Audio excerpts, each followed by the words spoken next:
So we read in the book of Genesis, chapter 28, we pick up in a story where there's a man named Jacob who is running.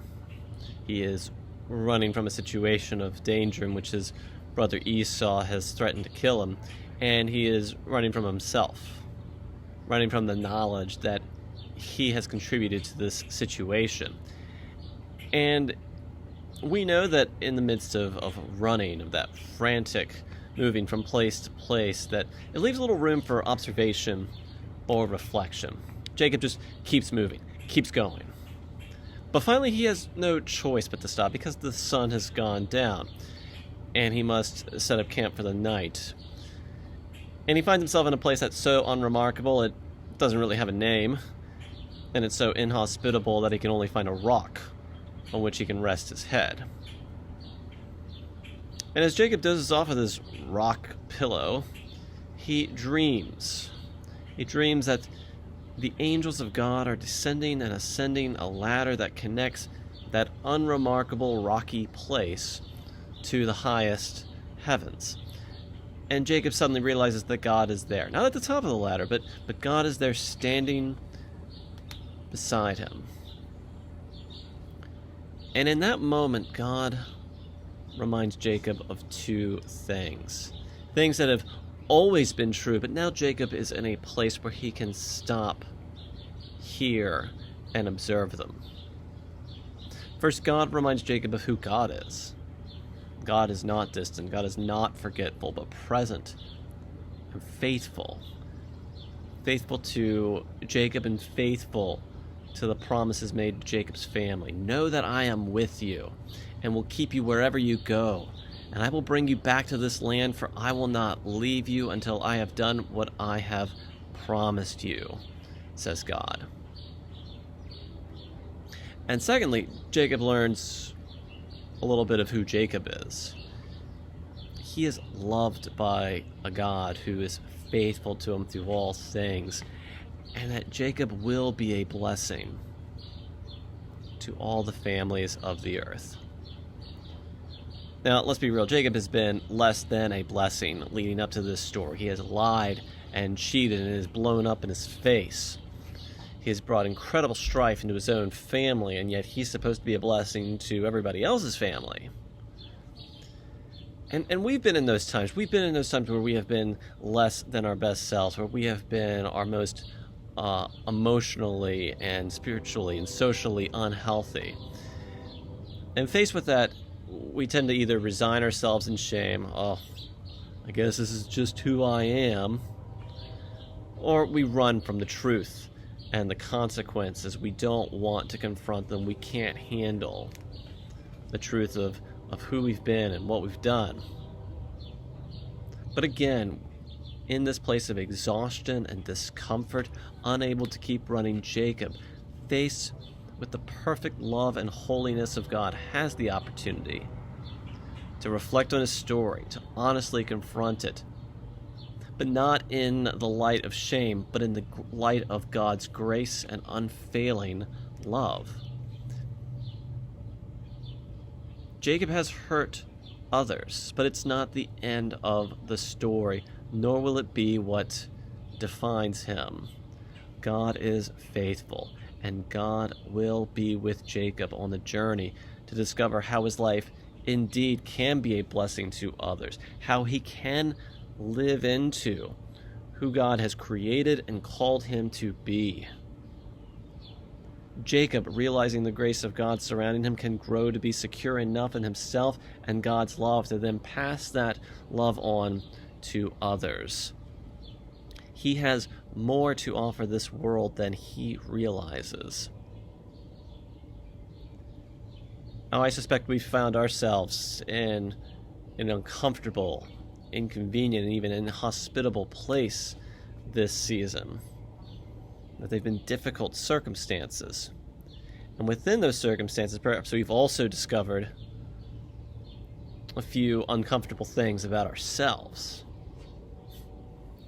If you're like me, there have been times where we've been so frantic and busy that we can't stop, be present, and observe.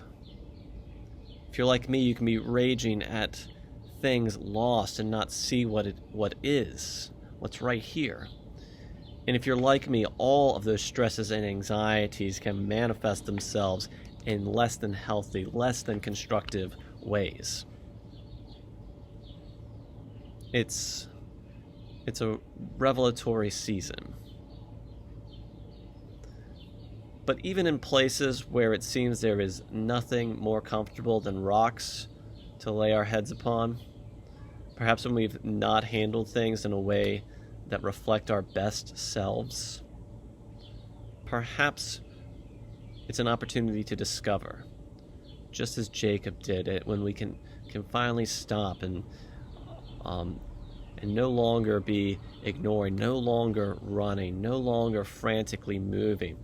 Perhaps we can stop and discover, as Jacob did, surely the Lord is in this place, and I did not know it.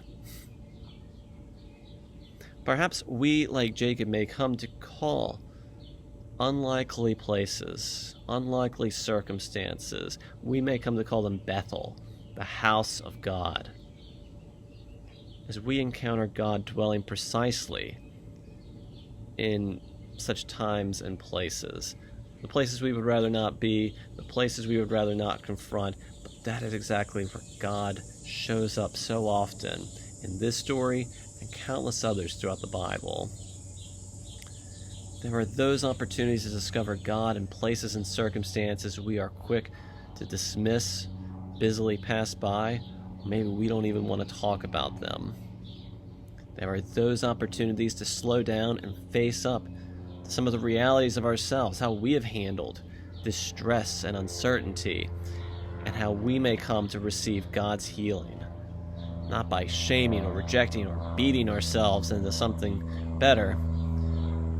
It doesn't work.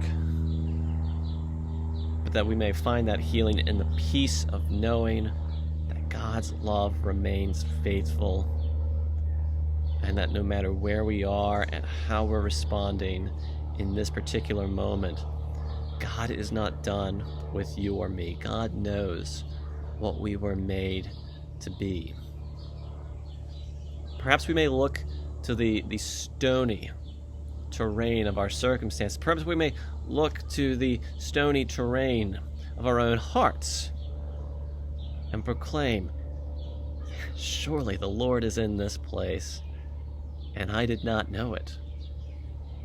It's a statement of saying that something has been true all along. We just did not observe or perceive it, but it's been true the whole time. May we who find ourselves in deserts, either of our circumstances or of our own hearts, stop and discover and discern, surely the Lord is in this place.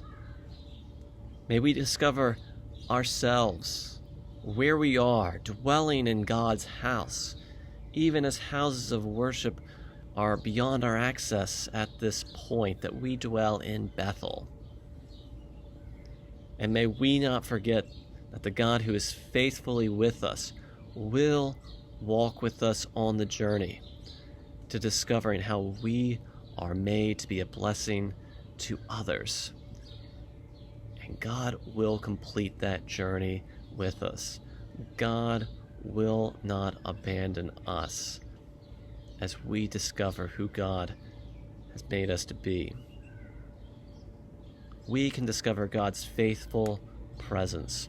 We can discover the grace of the Lord where we are and when we are. And it is in those places that we may also discover the best of who God has made and calls us to be.